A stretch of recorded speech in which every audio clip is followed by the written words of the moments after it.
ছেলের অফিসে পিকনিক ছিল। সবাইকে ঘরের তৈরি খাবার নিয়ে যেতে বলেছিল। আমি পায়েস বানিয়ে দিয়েছিলাম।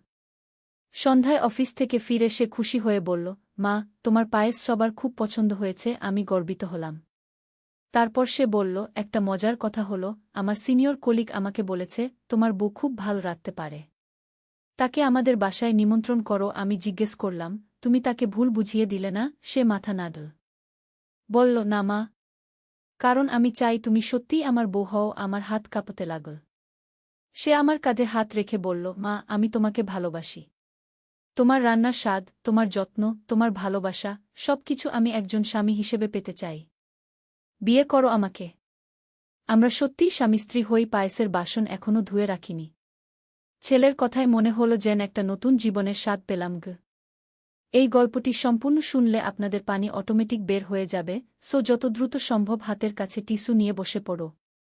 বিছানার চাদর যেন নষ্ট না হয় সেটা সম্পূর্ণ খেয়াল রাখার অনুরোধ জানিয়ে গল্পটি এখন শুরু করব। তার আগে সর্বশেষ অনুরোধ, দয়া করে এমন পানি বের করার গল্প নিয়মিত শুনতে আমাদের চ্যানেলটি সকলেই সাবস্ক্রাইব করুন। ধন্যবাদ।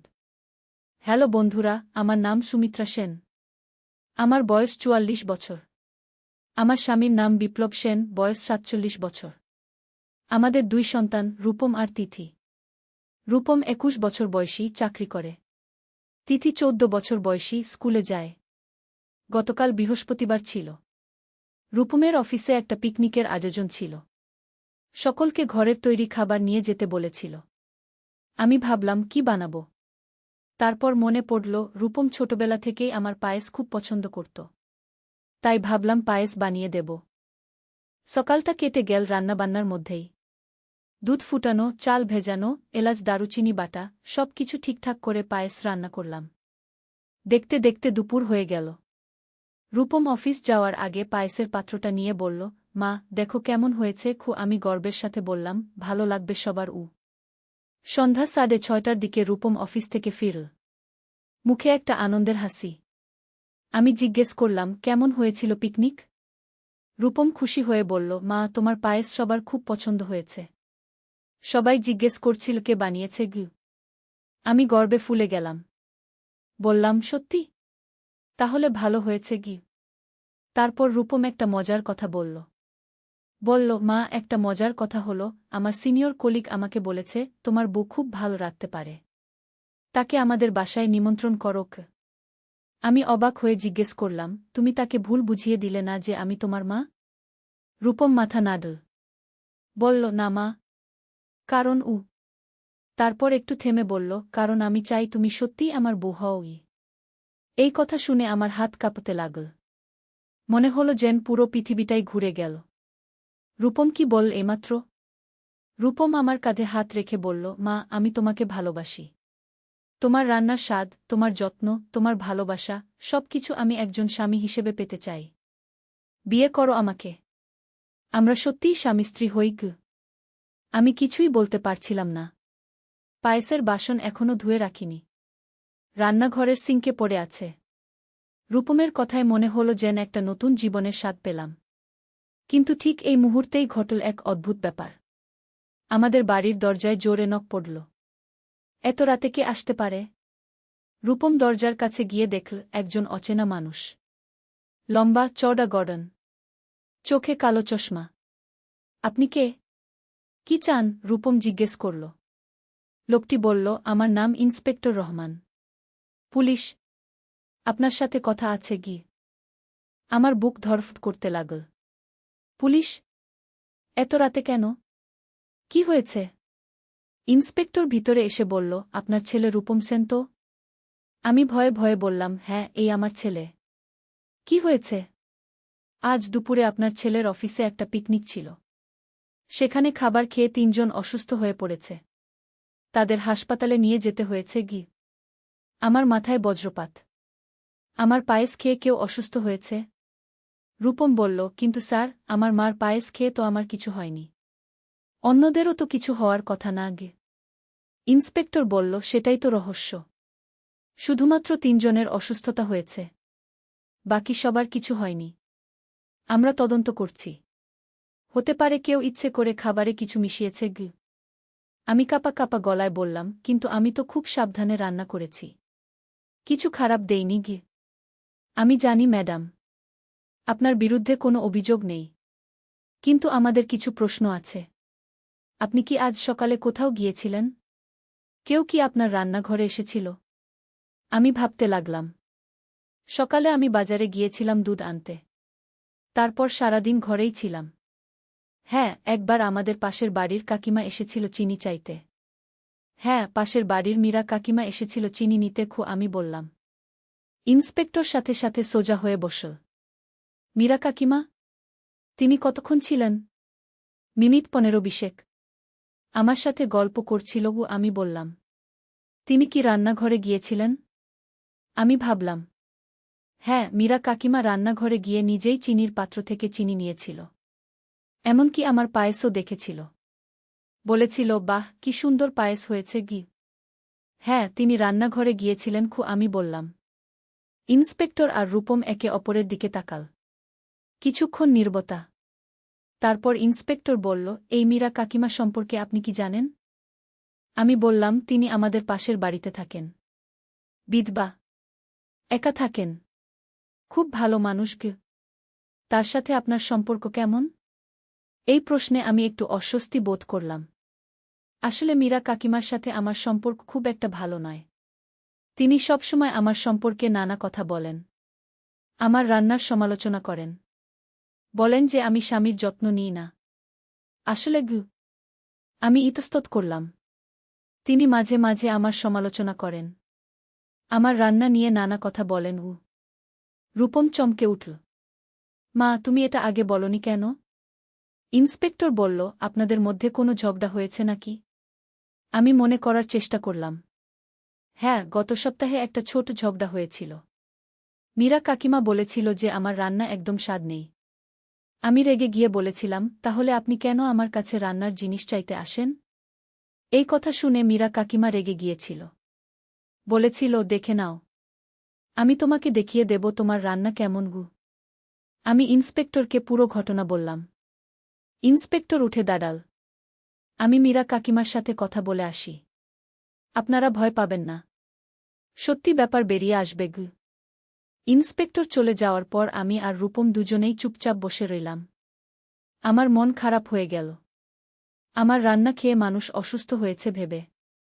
রূপম আমার হাত ধরে বলল, মা, চিন্তা করো না। তুমি কোনো ভুল করনি গিয়ে। আমি বললাম, কিন্তু রূপম, মানুষ অসুস্থ হয়েছে। আমার পায়েস খেয়ে গিয়ে। না মা, এটা তোমার দোষ না। কেউ ইচ্ছে করে খাবারে কিছু মিশিয়েছে গু। প্রায় ঘণ্টাখানেক পর ইন্সপেক্টর ফিরে এল। তার সাথে এল মীরা কাকিমা। কাকিমার মুখ লজ্জায় নিচের দিকে। ইন্সপেক্টর বলল, রহস্যের সমাধান হয়ে গেছে। মীরা বেগম সব স্বীকার করেছে গি।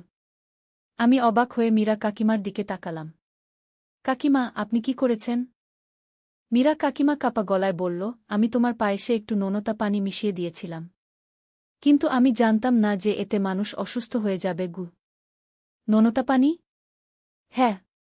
আমি ভেবেছিলাম পায়েসের স্বাদ নষ্ট হয়ে যাবে। তোমার গর্ব ভেঙে যাবে। মীরা কাকিমা কাঁদতে কাঁদতে বলল। কিন্তু আমি জানতাম না যে ওই পানিতে ক্ষতিকর ব্যাকটেরিয়া আছে গি। ইন্সপেক্টর বলল, উনি তার টয়লেট ট্যাঙ্ক থেকে পানি এনেছিল। সেই পানিতে মারাত্মক ইনফেকশন ছিল গু। আমার গা বমি বমি লাগতে লাগল। এত বছর পাশে থেকে মীরা কাকিমা আমার সাথে এমন করল। রূপম রেগে গিয়ে বলল, কাকিমা, আপনি এটা কেন করলেন? মার কি ক্ষতি করেছে?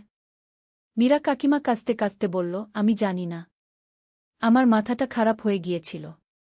তোমার মা সবসময় এত ভালো রান্না করে, সবাই তার প্রশংসা করে। আমার খারাপ লাগতও। ইন্সপেক্টর বলল, যাই হোক, এখন সমস্যার সমাধান হল। মীরা বেগমকে আমাদের সাথে যেতে হবে। একটু জিজ্ঞাসাবাদ হবে। মীরা কাকিমা যাওয়ার সময় আমার পায়ে পড়ে ক্ষমা চাইল। আমি তাকে ক্ষমা করে দিলাম। কিন্তু মনটা খুবই খারাপ লাগছিল। ইন্সপেক্টর যাওয়ার পর আমি আর রূপম দুজনে বসে চা খেতে খেতে এই ঘটনার কথা ভাবছিলাম। রূপম বলল, মা, তুমি কিন্তু অসাধারণ রান্না করো। তোমার পায়েস সত্যিই সবার ভালো লেগেছে গি। আমি মুচকি হেসে বললাম, হ্যাঁ রে। কিন্তু এই ঘটনার পর আমার রান্নার আগ্রহ কমে গেছে গি। না মা, তুমি হতাশ হজো না। আমরা মানুষের মুখে হাসি ফোটানোর জন্য রান্না করি। একজন খারাপ মানুষের জন্য আমরা আমাদের ভালো কাজ বন্ধ করব না গিয়ে। রূপমের কথা শুনে আমার মন একটু ভালো হল। কিন্তু হঠাৎ মনে পড়ল, রূপম তো আজ সন্ধ্যায় আমাকে অদ্ভুত একটা প্রস্তাব দিয়েছিল। রূপম, আমি বললাম, তুমি আজ সন্ধ্যায় যে কথাটা বলেছিলে গু। রূপম লজ্জা পেয়ে বলল, সরিমা। আমি কি বলেছিলাম যেন? পুলিশের কথায় মাথা গুলিয়ে গেছে গি। তুমি বলেছিলে যে তুমি চাও আমি তোমার বউ হই কি। রূপম হেসে ফেল। আরে মা, আমি মজা করছিলাম। আসলে আমি বলতে চেয়েছিলাম যে আমি চাই আমার ভবিষ্যৎ বউ তোমার মতো রান্না করুক, তোমার মতো যত্ন নিক, তোমার মতো ভালোবাসুক। আমি স্বস্তির নিঃশ্বাস ফেললাম। আহা, তাই বলো? আমি তো ভেবেছিলাম গু। হা হা হা। মা, তুমি বেশি সিনেমা দেখো, তাই এত কিছু ভাবো গু। আমরা দুজনে হেসে ফেললাম। পরের দিন সকালে রূপম অফিস যাওয়ার আগে বলল, মা, আজ আমার অফিসে আবার সবাই তোমার পায়েসের কথা জিজ্ঞেস করবে। গতকালের ঘটনার পর সবাই জানে যে তুমি দোষী না। তারা আবার তোমার পায়েস খেতে চাইবে গি। আমি বললাম, সত্যি? তাহলে আমি আবার পায়েস বানাবো গু। হ্যাঁ মা, তবে এবার একটু সাবধান থেকো। কেউ যেন রান্নাঘরে একা না আসে গি। ঠিক আছে রে, আমি সাবধান থাকব উ। রূপম চলে যাওয়ার পর আমি রান্নাঘরে গিয়ে আবার পায়েস বানানোর প্রস্তুতি নিলাম। এবার আরও ভালো করে বানাবো, যাতে সবার ভালো লাগে। দুধ ফুটাতে ফুটাতে আমি ভাবছিলাম, জীবনে কত রকম মানুষ আছে। কেউ ভালো, কেউ খারাপ, কিন্তু ভালো মানুষেরাই বেশি। মীরা কাকিমার মতো খারাপ মানুষ কম। হঠাৎ দরজায় কল বেল বাজল। আমি দেখলাম রূপমের অফিসের একজন কলিগ। তার নাম সুমন। আন্টি নমস্কার। সুমন বলল। নমস্কার বাবা, কেমন আছো? রূপম তো অফিস চলে গেছে গু। আন্টি, আমি রূপমের জন্য আসিনি। আসলে আমি গতকাল আপনার পায়েস খেয়েছি, অসাধারণ লেগেছে। আজ আমার মা এসেছে, তার জন্য আপনার কাছে রেসিপি চাইতে এসেছি উ। আমি খুশি হয়ে বললাম, অবশ্যই দেব বাবা। এসো ভিতরে বসো উ। সুমন ভিতরে এসে বলল, আন্টি, আপনার পায়েস খেয়ে আমার সত্যিই খুব ভালো লেগেছে। আমি মাকে বলেছি যে আমি যে মেয়ে বিয়ে করব সে যেন আপনার মতো রান্না করতে পারে গু। আমি হেসে বললাম, বাহ, তুমিও রূপমের মতো কথা বলো। ও বলেছে যে তার বউ যেন আমার মতো রান্না করুক গু। হ্যাঁ আন্টি, রূপম ভাগ্যবান যে আপনার মতো মা পেয়েছে কি। সুমন বলল। আমি গর্বে ফুলে উঠলাম। তারপর সুমনকে পায়েসের রেসিপি লিখে দিলাম। সুমন চলে যাওয়ার পর আমি আবার রান্না মন দিলাম। দুপুরে রূপম ফিরে এসে বলল, মা, অফিসে সবাই তোমার খবর নিয়েছে। সবাই বলেছে যে তোমার মতো মা পেলে তারাও খুশি হতো উ। আমি বললাম, আরে এসব কি বলো? যাও, হাত মুখ ধুয়ে এসো, খেতে দিচ্ছি গু। খাওয়ার সময় রূপম বলল, মা, আমি একটা সিদ্ধান্ত নিয়েছি গু। কি সিদ্ধান্ত? আমি একটা রেস্টুরেন্ট খুলব। তুমি হবে আমাদের হেড শেফ। আমরা মা ছেলে মিলে একসাথে ব্যবসা করব উ। আমি অবাক হয়ে বললাম, রেস্টুরেন্ট? কিন্তু তোমার চাকরি? চাকরি ছেড়ে দেব। আমি বিশ্বাস করি তোমার রান্নায়। মানুষ খুশি হবে গু। আমি ভাবলাম, এটা তো ভালো একটা আইডিয়া, কিন্তু এত বড় ঝুঁকি নেওয়া ঠিক হবে? রূপম, এটা অনেক বড় সিদ্ধান্ত। তোমার বাবার সাথে কথা বলে নাও উ। হ্যাঁ মা, আজ রাতে বাবা এলে তার সাথে কথা বলবো উ। সন্ধ্যায় বিপ্লব অফিস থেকে ফিরে এলো। রূপম তার সাথে রেস্টুরেন্টের কথা বলল। বিপ্লব প্রথমে একটু চিন্তিত হল। তারপর বলল, তোমার মা সত্যিই ভালো রান্না করে, কিন্তু ব্যবসা করা অন্য ব্যাপার গু। আমি বললাম, আমিও তাই ভাবছি। আমি তো কখনো ব্যবসা করিনি গি। রূপম বলল, বাবা, আমি সব দেখভাল করব। মা শুধু রান্না করবে গু। আমরা অনেক রাত পর্যন্ত এই নিয়ে আলোচনা করলাম। শেষে সিদ্ধান্ত নিলাম যে আমরা একটা ছোট রেস্টুরেন্ট দিয়ে শুরু করব। পরের মাসে আমরা একটা ছোট দোকান ভাড়া নিলাম। রূপম তার চাকরি ছেড়ে দিল। আমি রান্নার প্রস্তুতি নিলাম। প্রথম দিন রেস্টুরেন্ট খোলার সময় আমার খুব ভয় করছিল, কিন্তু রূপম আমাকে সাহস দিল। মা, তুমি পারবে। তোমার রান্নার স্বাদ সবার ভালো লাগবে। প্রথম দিনই 10 জন কাস্টমার এল। সবাই আমার রান্নার প্রশংসা করল। আমি খুশি হয়ে গেলাম। দিনে দিনে আমাদের রেস্টুরেন্টের নাম ছড়িয়ে গেল। মানুষ দূর দূরান্ত থেকে আসতে লাগল আমার রান্না খেতে। একদিন একজন খবরের কাগজের সাংবাদিক এল আমাদের ইন্টারভিউ নিতে। তিনি বললেন, আপনাদের রেস্টুরেন্ট এত জনপ্রিয় হওয়ার রহস্য কি? রূপম বলল, রহস্য হল আমার মার ভালোবাসা। তিনি প্রতিটা খাবার ভালোবাসা দিয়ে তৈরি করেন গু। আমি বললাম, আমি শুধু মানুষকে খুশি করতে চাই।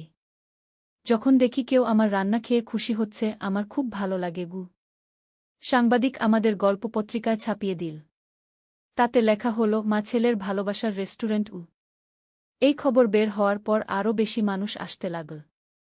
আমাদের রেস্টুরেন্ট পুরো শহরে বিখ্যাত হয়ে গেল। একদিন একটা টিভি চ্যানেলের লোক এল। তারা আমাদের রান্নার প্রোগ্রামে ডাকতে চাইল। আন্টি, আপনি আমাদের শোতে এসে রান্না দেখান। লাখো মানুষ দেখবে গুই। আমি ভয় পেয়ে বললাম, আমি তো টিভিতে আসতে পারব না। আমি লজ্জা পাব উ। রূপম বলল, মা, তুমি পারবে। তুমি এত ভালো রান্না করো। মানুষ তোমার কাছ থেকে শিখতে চাইবে গি। অনেক ভেবে চিনতে আমি রাজি হলাম। টিভি শোতে গিয়ে আমি পায়েস বানানো দেখালাম। অনুষ্ঠানের হোস্ট বলল, আন্টি, আপনার রান্নার গোপন রহস্য কি? আমি বললাম, গোপন রহস্য হল ভালোবাসা। আমি যখন রান্না করি তখন ভাবি যে আমার পরিবারের জন্য করছি। যে খাবে সে যেন খুশি হয় গু। অনুষ্ঠান প্রচারের পর আমাদের রেস্টুরেন্টে আরও ভিড় হতে লাগল। মানুষ দূর দূরান্ত থেকে আসতে লাগল। 1 বছরের মধ্যে আমরা আরও 3টে শাখা খুললাম। রূপম সব দেখভাল করে।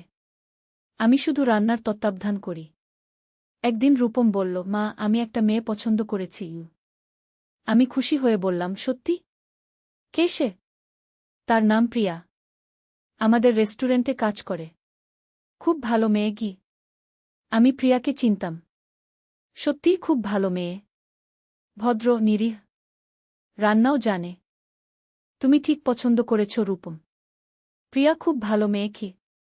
তুমি রাজি আছো বিয়েতে? অবশ্যই রাজি। কবে বিয়ে? আগামী মাসে। ছোট করে করব। পরিবার আর কাছের বন্ধুদের নিয়ে কি। বিয়ের দিন আমি খুব খুশি ছিলাম। রূপম আর প্রিয়া দুজনেই খুব খুশি লাগছিল। বিয়ের পর প্রিয়া আমাদের সাথেই থাকতে লাগল। সে আমার মতো রান্না শিখতে চাইল। মা, আমাকে আপনার মতো রান্না শেখান। আমি চাই রূপম আমার রান্না খেয়ে খুশি হোক গু। আমি তাকে সব রকম রান্না শেখালাম। প্রিয়া খুব দ্রুত শিখে নিল। কয়েক মাস পর প্রিয়া বলল, মা, আমি আপনাকে একটা সুখবর দিতে চাই গু। আমি উৎসুক হয়ে বললাম, কি সুখবর?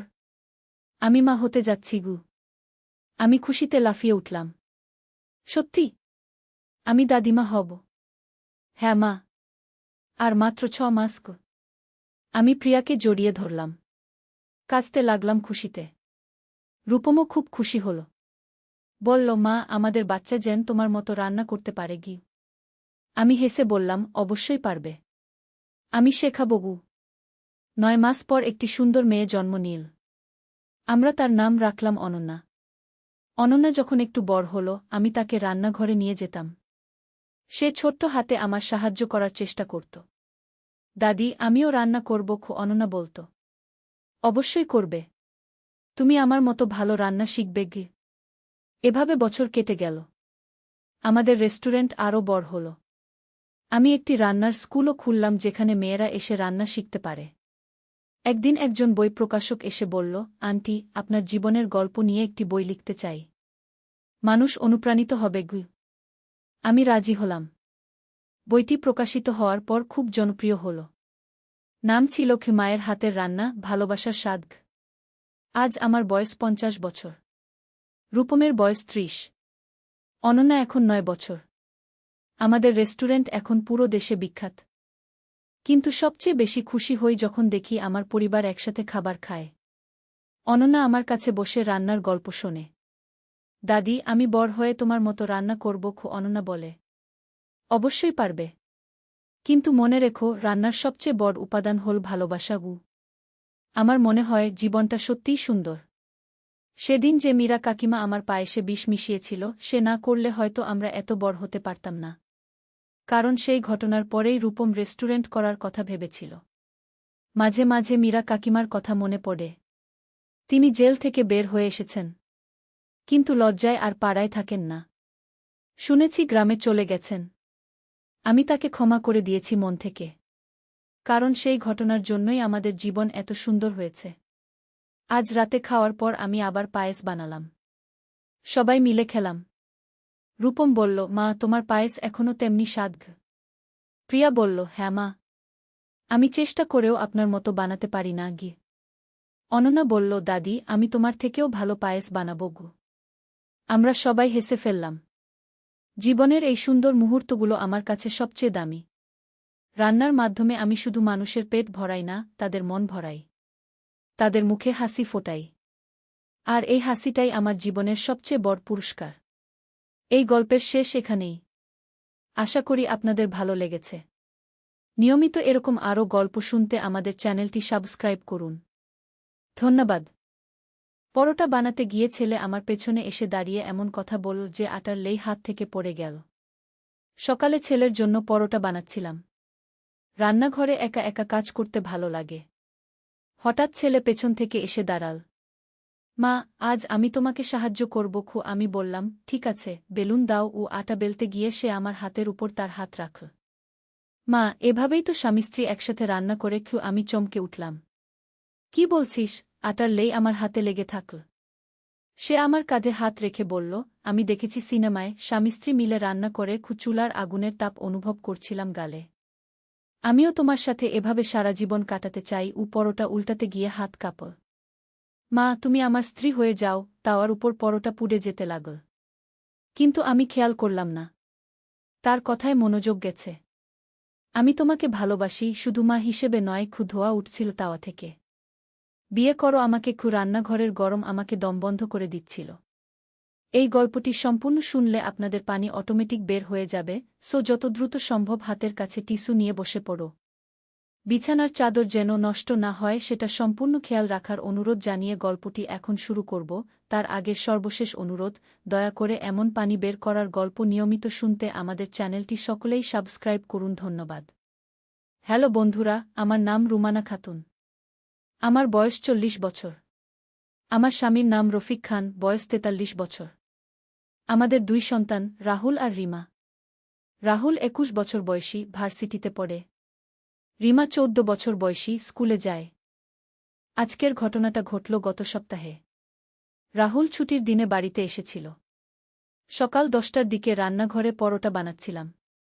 হঠাৎ রাহুল পেছন থেকে এসে দাঁড়াল। তার মুখে একটা অদ্ভুত হাসি। মা, সে বলল, আজ তোমার সাথে রান্না করব। আমি অবাক হলাম। রাহুল কখনো রান্নাঘরে আসে না। কি হলো বাবা? হঠাৎ রান্নার শখ জাগল নাকি? সে আমার পাশে এসে দাঁড়াল। মা, আমি তোমাকে একটা গোপন কথা বলব। তার গলার স্বর কেমন যেন অন্যরকম লাগছিল। আমি আর কোনো মেয়েকে বিয়ে করতে চাই না গিয়ে। আমি চমকে উঠলাম। মানে, কি বলছিস তুই? মা, আমি সিদ্ধান্ত নিয়েছি যে আমি তোমাকেই বিয়ে করব। সে আমার কাঁধে হাত রাখল। তুমিই আমার স্ত্রী হবে গ। আটার লেই আমার হাত থেকে পড়ে গেল। রাহুল, তুই কি বলছিস? আমি তোর মা। মা, আমি গভীরভাবে ভেবেছি। তোমার চেয়ে ভালো কোনো মেয়ে আমি পাব না। তার চোখে একটা অদ্ভুত ভাব। তুমি আমার সব চাহিদা পূরণ করতে পারবে গ। আমি কাঁপতে শুরু করলাম। রাহুল, তুই কি বলছিস? এসব কি? মা, আমি তোমাকে ভালোবাসি। শুধু মা হিসেবে নয়, একজন নারী হিসেবেও। সে আরও কাছে এসে দাঁড়াল। আমি তোমার সাথে সারা জীবন কাটাতে চাই। পরোটা তাওয়ার উপর পুড়ে যাচ্ছিল। কিন্তু আমি সেদিকে খেয়াল করতে পারছিলাম না। রাহুলের কথাগুলো আমার মাথায় ঘুরপাক খাচ্ছিল। রাহুল, তুই কি পাগল হয়ে গেছিস? আমি তোর মা। এসব কি বলছিস তুই? মা, আমি জানি এটা অস্বাভাবিক লাগছে। কিন্তু আমি সত্যি বলছি। সে আমার হাত ধরতে চাইল। আমি তোমাকে চাই। আমি পিছিয়ে গেলাম। রাহুল, তুই থাম। এসব বলিস না। মা, আমি সিরিয়াস। আমি তোমাকে বিয়ে করতে চাই। তার গলার স্বর আরও গভীর হয়ে উঠল। তুমি রাজি হবে তো? আমার মাথা ঝিমঝিম করছিল। রাহুল, এসব কি বলছিস? তুই কি মাথা খারাপ হয়ে গেছিস? মা, আমি কখনো এত সিরিয়াস ছিলাম না। আমি তোমাকে সত্যি ভালোবাসি। সে আমার দিকে তাকিয়ে রইল। তুমি আমার হয়ে যাবে? আমি আর সহ্য করতে পারলাম না। রাহুল, তুই এখনই এসব বন্ধ কর। আমি তোর মা। এসব কথা বলতে নেই। মা, আমি তোমার জন্য অপেক্ষা করব, সে হেসে বলল। যতদিন লাগুক না কেন। এমন সময় দরজায় কলিংবেল বাজল। আমি তাড়াতাড়ি দরজার দিকে গেলাম। দরজা খুলে দেখি আমাদের পাশের বাড়ির আন্টি। রুমানা, কি খবর? ভালো আছো তো? জি আন্টি, ভালো আছি। আমি কোনোরকমে নিজেকে সামলালাম। একটা কথা বলবো। তোমার রাহুলকে নিয়ে আমার হৃদয় দপদ করতে লাগল। কি হয়েছে আন্টি? আসলে গতকাল রাতে আমি দেখলাম রাহুল অদ্ভুত আচরণ করছে। সে বারবার তোমার ঘরের জানালার দিকে তাকিয়ে থাকে। আমার শরীর ঠান্ডা হয়ে গেল। কি বলছেন আন্টি? রুমানা, আমি মনে করি রাহুলের কিছু সমস্যা হয়েছে। তার আচরণ স্বাভাবিক নয়। আন্টি চলে যাওয়ার পর আমি রান্নাঘরে ফিরে গেলাম। রাহুল সেখানে ছিল না। কিন্তু তাওয়ার উপর একটা কাগজ পড়ে আছে। আমি কাগজটা তুলে পড়লাম। মা, আমি জানি তুমি এখন বুঝতে পারছ না। কিন্তু আমি সত্যি তোমাকে ভালোবাসি। আমি অপেক্ষা করব। একদিন তুমি আমার হয়ে যাবে। তোমার রাহুল। আমার হাত কাঁপছিল। এসব কি হচ্ছে? রাহুল কেন এমন আচরণ করছে? বিকেলে রফিক বাড়ি ফিরল। আমি সব কিছু তাকে বললাম। রফিক প্রথমে বিশ্বাস করতে পারল না। রুমানা, তুমি নিশ্চয়ই ভুল বুঝেছ। রাহুল এমন কিছু বলতে পারে না। রফিক, আমি সত্যি বলছি। রাহুল এসব বলেছে। রফিক গম্ভীর হয়ে গেল। রাহুল কোথায়? জানি না। দুপুর থেকে দেখি না। সন্ধেবেলা রাহুল বাড়ি ফিরল। রফিক তাকে ডেকে নিল। রাহুল, তুমি আজ তোমার মায়ের সাথে কি কথা বলেছ? রাহুল হেসে বলল, বাবা, আমি মায়ের সাথে রান্না করার কথা বলেছি। আর কিছু বলনি? না বাবা, আর কিছু বলিনি। রাহুল নির্দোষভাবে হাসল। কিন্তু তার চোখে যে ভাবটা ছিল সেটা আমি ভুলতে পারছিলাম না। মনে হচ্ছিল সে মিথ্যা বলছে। রাতে রফিক আমাকে বলল, রুমানা, তুমি নিশ্চয়ই ভুল বুঝেছ। রাহুল এমন কিছু বলবে না। কিন্তু আমি জানতাম যে আমি ভুল বুঝিনি। রাহুল সত্যিই সেসব কথা বলেছিল। পরের কয়েকদিন রাহুল স্বাভাবিকভাবেই আচরণ করল। কিন্তু আমি লক্ষ্য করলাম যে সে আমার দিকে অন্যরকমভাবে তাকায়। তার চোখে একটা অদ্ভুত ভাব থাকে। একদিন রিমা স্কুল থেকে ফিরে বলল, মা, রাহুল ভাই আজ স্কুলের সামনে দাঁড়িয়েছিল। সে আমাকে তোমার সম্পর্কে কিছু প্রশ্ন করেছে। কি ধরনের প্রশ্ন? সে জানতে চেয়েছে তুমি কখন একা থাকো, কখন বাজারে যাও, এসব। আমার ভয় আরও বেড়ে গেল। রাহুল কেন রিমাকে এসব প্রশ্ন করছে? সেদিন রাতে আমি জেগে থাকলাম। রাত ৩টার দিকে শুনলাম কেউ যেন আমার ঘরের দরজার কাছে পায়চারি করছে। আমি চুপচাপ শুনতে থাকলাম। কিছুক্ষণ পর আওয়াজ থেমে গেল। সকালে উঠে দেখি আমার ড্রেসিং টেবিলের উপর একটা গোলাপ ফুল রাখা। আমি নিশ্চিত যে গতকাল সেখানে কোনো ফুল ছিল না। আমি রফিককে সব কিছু বললাম। রফিক এবার গুরুত্বের সাথে শুনল। রুমানা, আমি মনে করি আমাদের রাহুলকে কোনো ডাক্তার দেখানো উচিত। কিন্তু রাহুল ডাক্তার দেখাতে রাজি হল না। সে বলল, আমার কোনো সমস্যা নেই। আমি একদম ভালো আছি। পরের দিন আমি একা বাড়িতে ছিলাম। রিমা স্কুলে, রফিক অফিসে। রাহুল কলেজে যাওয়ার কথা। কিন্তু দুপুরের দিকে সে বাড়ি ফিরল। মা, আজ ক্লাস ছিল না। সে আমার দিকে তাকিয়ে হাসল। আমি অস্বস্তি বোধ করলাম। তুই দুপুরে খাবি? হ্যাঁ মা। কিন্তু তার আগে আমি তোমার সাথে একটু কথা বলতে চাই। আমার হৃদয় দপদ করতে লাগল। কি কথা? মা, আমি গতবার যা বলেছিলাম সেটা নিয়ে কি সে কাছে এসে দাঁড়াল? আমি এখনও সেই কথায় আছি। রাহুল, আমি তোকে আগেই বলেছি। মা, আমি জানি এটা কঠিন। কিন্তু আমি তোমার জন্য অপেক্ষা করব। সে আমার হাত ধরতে চাইল। আমি পিছিয়ে গেলাম। রাহুল, তুই এসব ভুলে যা। এসব স্বাভাবিক নয়। মা, আমার কাছে এটাই স্বাভাবিক। তার চোখে একটা অদ্ভুত চমক। আমি তোমাকে ছাড়া বাঁচতে পারব না। এমন সময় হঠাৎ রাহুল থেমে গেল। তার মুখের ভাব পাল্টে গেল। সে মাথায় হাত দিয়ে বলল, মা, আমার মাথা ব্যথা করছে। কি হলো বাবা? মা, আমি কি বলছিলাম? সে বিভ্রান্ত চোখে আমার দিকে তাকাল। আমার কিছু মনে নেই। আমি অবাক হলাম। রাহুল কি সত্যিই ভুলে গেছে? তুই কিছু বলিসনি বাবা? শুধু মাথা ব্যথার কথা বলছিলি উ। রাহুল কপালে হাত দিয়ে বসল। মা, আমার মাথা খুব ব্যথা করছে। আর কেমন যেন ঝিমঝিম করছে গি। আমি তাকে ব্যথার ওষুধ দিলাম। কিছুক্ষণ পর সে ভালো হয়ে গেল। কিন্তু তার আচরণ একদম স্বাভাবিক হয়ে গেছে। মনে হচ্ছিল আগের সেই রাহুল নেই। সন্ধেবেলা রফিক বাড়ি ফিরলে আমি সব কিছু বললাম। রফিক চিন্তিত হয়ে পড়ল। রুমানা, আমার মনে হয় রাহুলের কোনো মানসিক সমস্যা হয়েছে। আমাদের অবশ্যই ডাক্তার দেখাতে হবে গু। পরের দিন আমরা রাহুলকে নিয়ে একজন মানসিক চিকিৎসকের কাছে গেলাম। ডাক্তার রাহুলের সাথে অনেকক্ষণ কথা বললেন। তারপর আমাদের বললেন, আপনাদের ছেলের পার্সোনালিটি ডিসঅর্ডার হয়েছে। এটা চিকিৎসায় ভালো হবে উ। ডাক্তার আমাদের বুঝিয়ে দিলেন যে রাহুলের মধ্যে দুইটা আলাদা ব্যক্তিত্ব কাজ করছে। একটা স্বাভাবিক রাহুল আর আরেকটা যে অস্বাভাবিক আচরণ করে। এই ধরনের সমস্যা সাধারণত চাপ বা ট্রমার কারণে হয় যে ডাক্তার বললেন। নিয়মিত থেরাপি আর ওষুধে এটা নিয়ন্ত্রণে থাকবে গি। আমরা স্বস্তির নিঃশ্বাস ফেললাম। কমপক্ষে এখন জানি যে সমস্যাটা কি। রাহুল নিয়মিত ডাক্তারের কাছে যেতে লাগল। ওষুধ খেতে লাগল। ধীরে ধীরে তার অবস্থার উন্নতি হতে লাগল। একদিন রাহুল আমার কাছে এসে বলল, মা, আমি সরি। আমি জানি আমি তোমাকে অনেক কষ্ট দিয়েছি উ। কিছু না বাবা। তুই ভালো হয়ে যা, সেটাই আমাদের চাওয়াগ। মা, আমার মনে নেই আমি কি বলেছি। কিন্তু আমি জানি সেগুলো খারাপ কিছু ছিল উ। রাহুল, তুই সুস্থ হয়ে যাবি। আমরা সবাই তোর পাশে আছি গু। সেই দিনের পর থেকে রাহুল আর কখনো সেই অদ্ভুত আচরণ করেনি। নিয়মিত চিকিৎসায় সে সম্পূর্ণ সুস্থ হয়ে উঠল। আজ রাহুল আবার কলেজে নিয়মিত যায়। বন্ধুদের সাথে খেলাধুলা করে। আমাদের সাথে স্বাভাবিকভাবে কথা বলে। সেই অদ্ভুত সময়টা আমরা সবাই ভুলে যেতে চেষ্টা করছি। কিন্তু আমি এখনো মাঝে মাঝে ভাবি, যদি আমরা সময়মতো চিকিৎসা না করাতাম তাহলে কি হতো। রাহুলের এই সমস্যা আরও বেড়ে যেত। এই ঘটনা আমাদের শিখিয়েছে যে মানসিক স্বাস্থ্য কত গুরুত্বপূর্ণ। যদি পরিবারের কোনো সদস্যের আচরণে অস্বাভাবিকতা দেখা যায়, তাহলে দেরি না করে ডাক্তারের কাছে নিয়ে যেতে হবে। আজ রাহুল ইউনিভার্সিটি থেকে পাশ করে একটা ভালো চাকরি পেয়েছে। একটা ভালো মেয়ের সাথে তার বিয়ে ঠিক হয়েছে। সবকিছু ঠিক হয়ে গেছে। মাঝে মাঝে রাহুল আমাকে বলে, মা, ধন্যবাদ যে তুমি আমার পাশে ছিলে।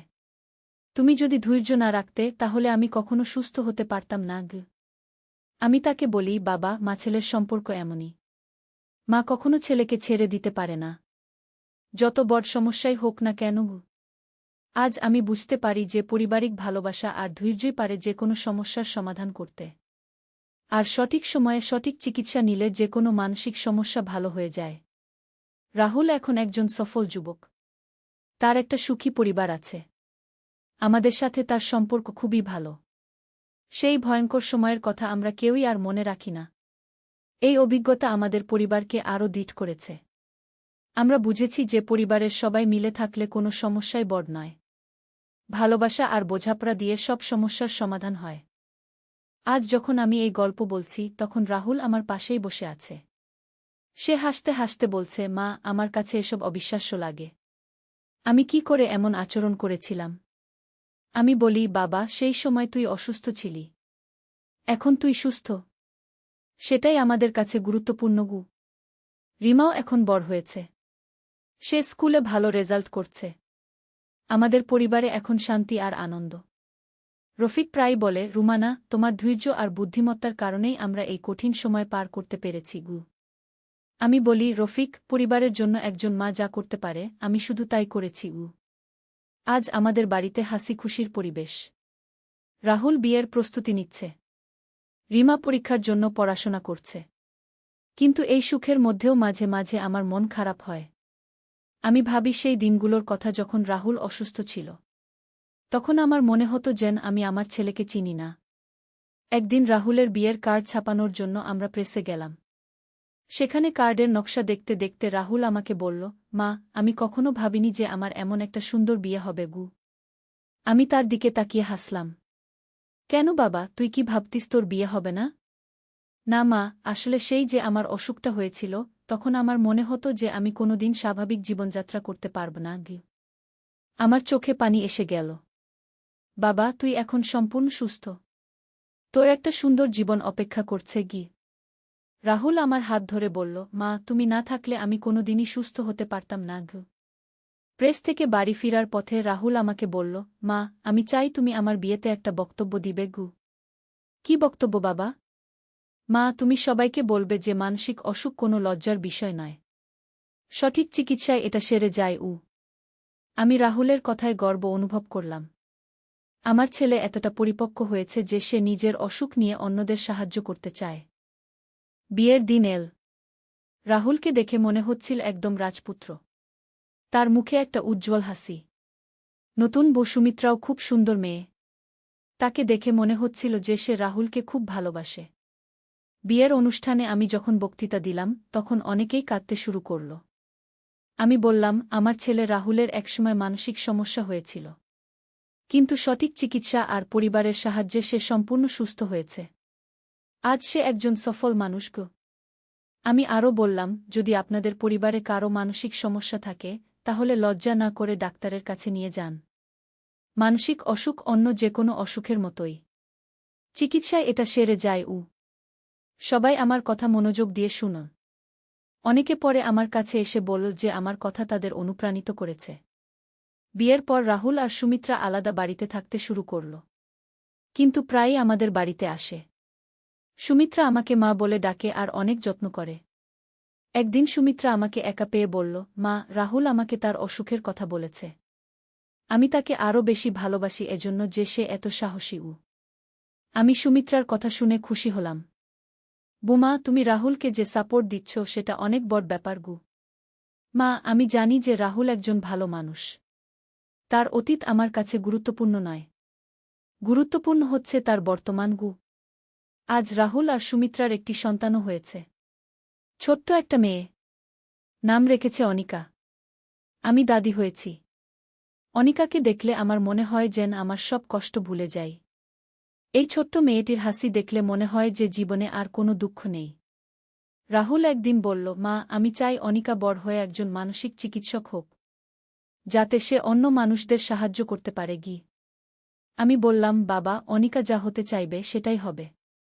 আমরা তাকে সাপোর্ট করব।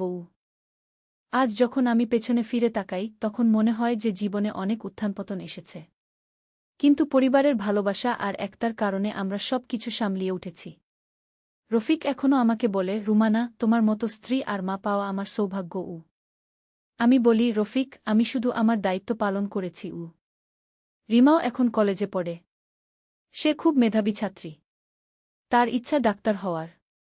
আমরা তাকে সব রকমের সাহায্য করছি। একদিন রিমা আমাকে বলল, মা, আমি রাহুল ভাইয়ের মতো হতে চাই। আমি অবাক হলাম। মানে? মা, রাহুল ভাই তার সমস্যা কাটিয়ে উঠেছে। আমিও জীবনে যে কোনো সমস্যার মোকাবেলা করতে পারব। আমার মেয়ের কথা শুনে আমার বুক গর্বে ভরে উঠল। আমার সন্তানরা এত পরিপক্ক হয়েছে। আজ আমাদের পুরো পরিবার খুশি। রাহুলের চাকরি ভালো চলছে। সুমিত্রাও একটা স্কুলে শিক্ষকতা করে। অনিকা দিন দিন বড় হচ্ছে। মাঝে মাঝে আমি ভাবি, যদি সেই সময় আমরা রাহুলকে ছেড়ে দিতাম তাহলে আজ এই সুখ পেতাম না। কিন্তু আমরা হাল ছাড়িনি। লড়াই করেছি। আর জিতেছি। এই গল্পটি আমি আপনাদের বলছি যাতে আপনারা বুঝতে পারেন যে মানসিক স্বাস্থ্য কত গুরুত্বপূর্ণ। যদি আপনার পরিবারে কারও এ ধরনের সমস্যা হয় তাহলে ধৈর্য রাখুন। ভালোবাসা দিন। আর অবশ্যই ডাক্তারের কাছে নিয়ে যান। মানসিক অসুখ কোনো অভিশাপ নয়।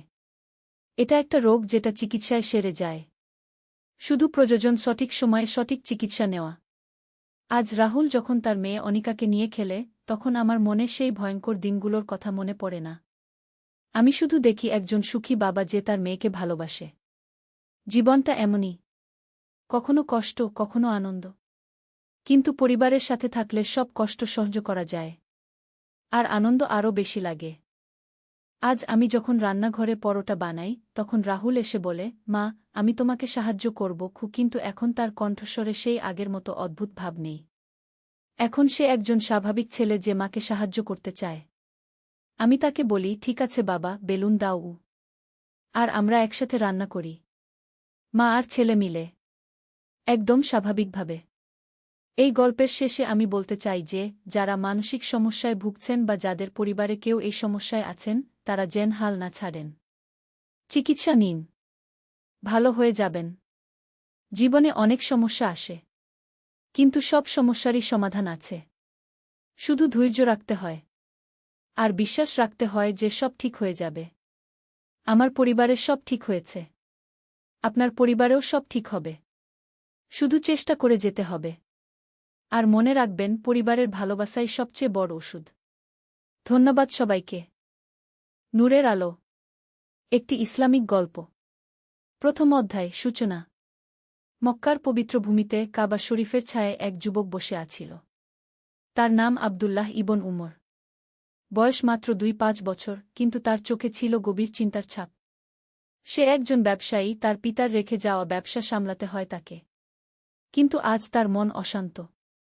গত কয়েক মাস ধরে সে একটা অদ্ভুত স্বপ্ন দেখছে। স্বপ্নে দেখে এক উজ্জ্বল নূরের আলো ভরা একটি পথ। সেই পথ ধরে হাঁটতে হাঁটতে সে পৌঁছায় এক অপরিচিত জায়গায়, যেখানে অনেক মানুষ কাঁদছে, তাদের প্রয়োজন সাহায্যের।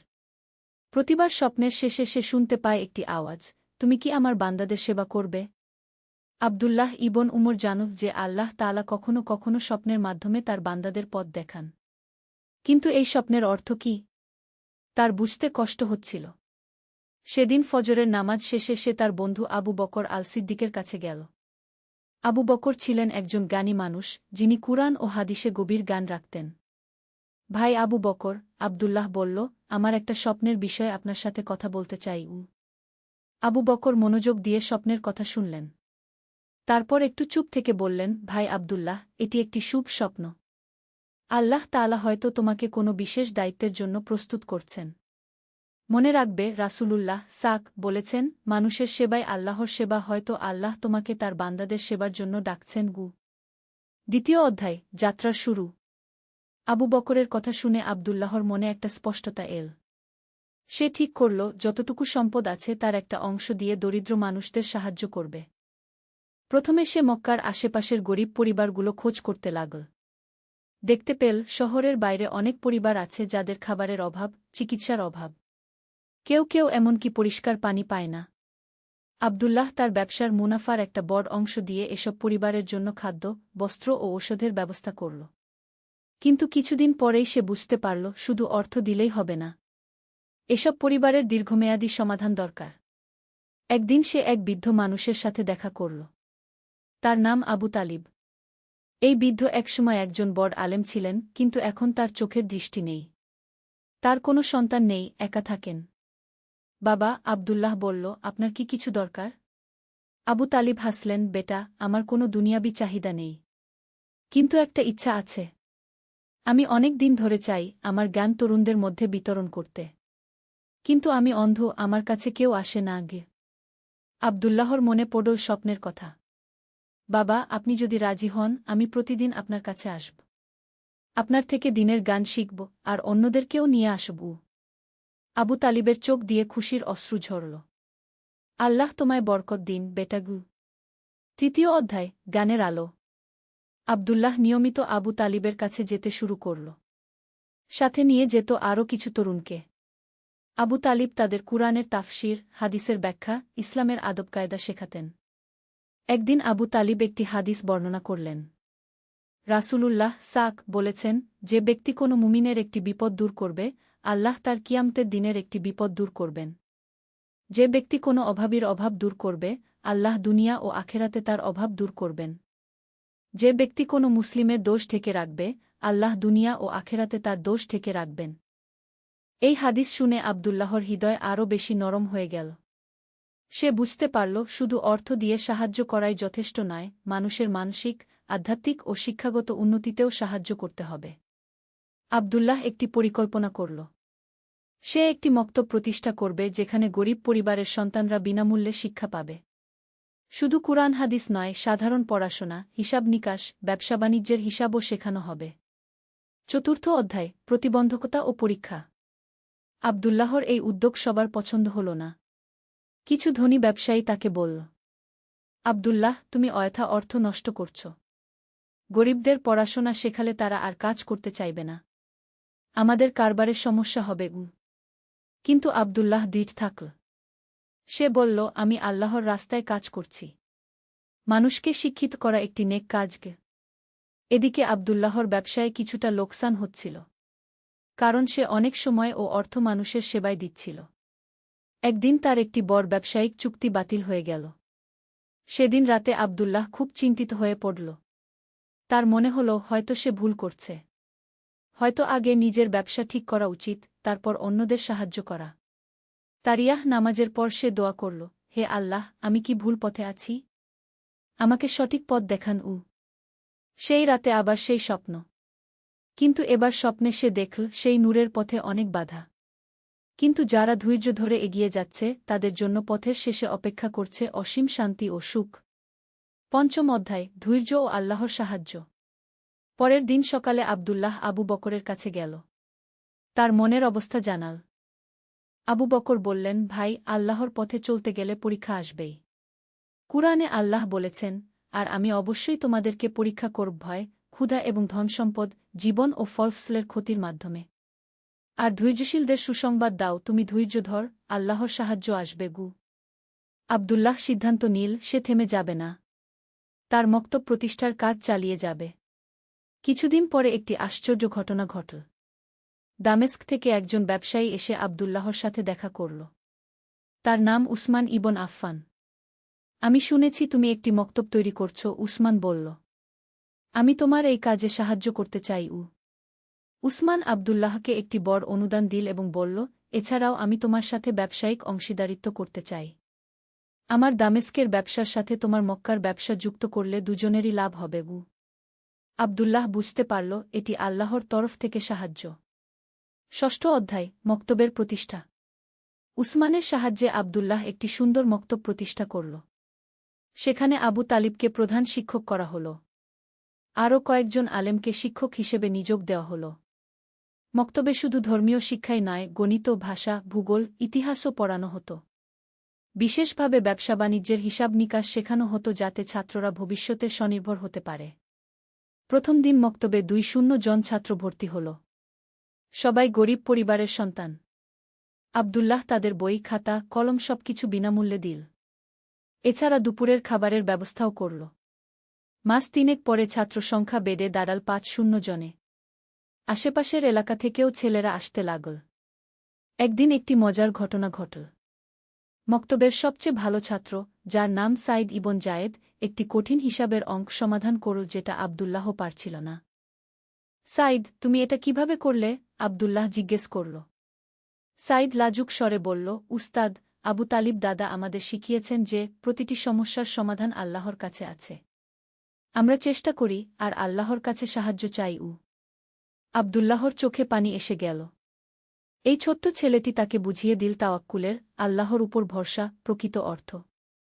সপ্তম অধ্যায়, সমাজে পরিবর্তন। মক্তব প্রতিষ্ঠার 1 বছর পরে আশেপাশের এলাকায় একটি পরিবর্তন লক্ষ্য করা গেল। যেসব পরিবারের ছেলেরা মক্তবে পড়তে আসত, তারা বাড়িতে গিয়ে পরিবারের সবাইকে কুরআন পড়তে, নামাজ পড়তে উৎসাহিত করত। একদিন সাইদের বাবা আব্দুল্লাহর কাছে এসে বলল, ভাই, আমার ছেলে আমাদের পুরো পরিবারকে বদলে দিয়েছে। আগে আমরা শুধু নামাজ পড়তাম, কিন্তু দিনের গভীর কিছু জানতাম না। এখন আমাদের ঘরে প্রতিদিন কুরআন তিলাওয়াত হয়, হাদিসের আলোচনা হয়। আব্দুল্লাহ বুঝতে পারল তার স্বপ্নের অর্থ এটাই ছিল। জ্ঞানের আলো ছড়িয়ে দেওয়া, যা একটি পরিবার থেকে শুরু করে পুরো সমাজে ছড়িয়ে যায়। কিন্তু আব্দুল্লাহর স্বপ্ন এখানেই শেষ নয়। সে চাইল আরও বড় কিছু করতে। অষ্টম অধ্যায়, দ্বিতীয় পর্যায়ের পরিকল্পনা। মক্তবের সফলতা দেখে আব্দুল্লাহর মনে নতুন পরিকল্পনা এল। সে ভাবল মেয়েদের জন্য একটি শিক্ষা প্রতিষ্ঠান দরকার। সেই যুগে মেয়েদের শিক্ষার ব্যাপারে মানুষের মধ্যে অনেক ভুল ধারণা ছিল। অনেকে মনে করত মেয়েদের বেশি পড়াশোনার দরকার নেই। কিন্তু আব্দুল্লাহ জানত রাসূলুল্লাহ বলেছেন, জ্ঞান অন্বেষণ করা প্রত্যেক মুসলিম নরনারীর উপর ফরজ ও এই হাদিসে মুসলিম বলা হয়েছে, মুসলিম পুরুষ বা মুসলিম নারী আলাদা করা হয়নি। আব্দুল্লাহ তার পরিকল্পনার কথা আবু বকরের সাথে আলোচনা করল। আবু বকর বললেন, এটি একটি চমৎকার পরিকল্পনা। কিন্তু এ কাজে তোমার স্ত্রী বা বোনের সাহায্য লাগবে। কারণ মেয়েদের শিক্ষার ক্ষেত্রে নারী শিক্ষকরাই বেশি উপযুক্ত। আব্দুল্লাহর একটি বোন ছিল, নাম ফাতিমা। সে খুব বুদ্ধিমতী এবং দিনদার। আব্দুল্লাহ তার সাথে বিষয়টি আলোচনা করল। ফাতিমা খুশি হয়ে বলল, ভাই, এটা তো খুবই ভালো একটা কাজ। আমি তোমার সাথে আছি। আমিও চাই আমাদের সমাজের মেয়েরা শিক্ষিত হোক গে। নবম অধ্যায়, নতুন চ্যালেঞ্জ। মেয়েদের জন্য মক্তব প্রতিষ্ঠার খবর ছড়িয়ে পড়তেই সমাজের কিছু মানুষ আপত্তি তুলল। একদিন কয়েকজন বয়স্ক মানুষ আব্দুল্লাহর কাছে এসে বলল, আব্দুল্লাহ, তুমি ভালো কাজ করছ, কিন্তু মেয়েদের বেশি পড়াশোনা শেখালে তারা ঘরকন্যার কাজ ছেড়ে দেবে গু। আব্দুল্লাহ ধৈর্য ধরে জবাব দিল, চাচারা, আমাদের নবীর স্ত্রী হরত আয়েশা রাত কি শুধু ঘরকন্যার কাজ করতেন? তিনি তো ইসলামের অনেক বড় একজন আলেমা ছিলেন। সাহাবীরা তার কাছে দিনের অনেক বিষয় জানতে চাইতেন। শিক্ষা মানুষকে আরও ভালো মানুষ বানায়, মেয়ে হোক বা ছেলে গু। কিন্তু কিছু মানুষ রাজি হল না। তারা বলল, আমরা আমাদের মেয়েদের তোমার মক্তবে পাঠাব না গি। আব্দুল্লাহ মন খারাপ করল না। সে বলল, ঠিক আছে, যারা চান তারাই পাঠাবেন, কারো উপর জোর করা হবে না গি। দশম অধ্যায়, ধীরে ধীরে সফলতা। ফাতিমার নেতৃত্বে মেয়েদের মক্তব শুরু হল। প্রথম দিকে মাত্র ৫-৬ জন মেয়ে এল, কিন্তু ধীরে ধীরে সংখ্যা বাড়তে লাগল। মেয়েদের মক্তবে কুরআন, হাদিস, ফিকাহ, ইসলামী আইন ছাড়াও শেখানো হতো গার্হস্থ্য বিজ্ঞান, সেলাই, কাপড়ের কাজ, খাবার রান্নার বিজ্ঞানভিত্তিক পদ্ধতি। এছাড়া শিশু পালন, স্বাস্থ্যবিধি ইত্যাদি বিষয়েও শিক্ষা দেওয়া হতো। ৬ মাস পরে একটি চমৎকার ঘটনা ঘটল। মক্তবের একটি মেয়ে, যার নাম জয়নাব, তার মায়ের একটি গুরুতর অসুখের চিকিৎসা করল। সে মক্তবে শেখা স্বাস্থ্যবিধি প্রয়োগ করে তার মায়ের সেবা করেছিল। জয়নাবের মা সুস্থ হয়ে সবার কাছে বলতে লাগল, আমার মেয়ে মক্তবে যা শিখেছে তাই দিয়ে আমার প্রাণ বাঁচিয়েছে গু।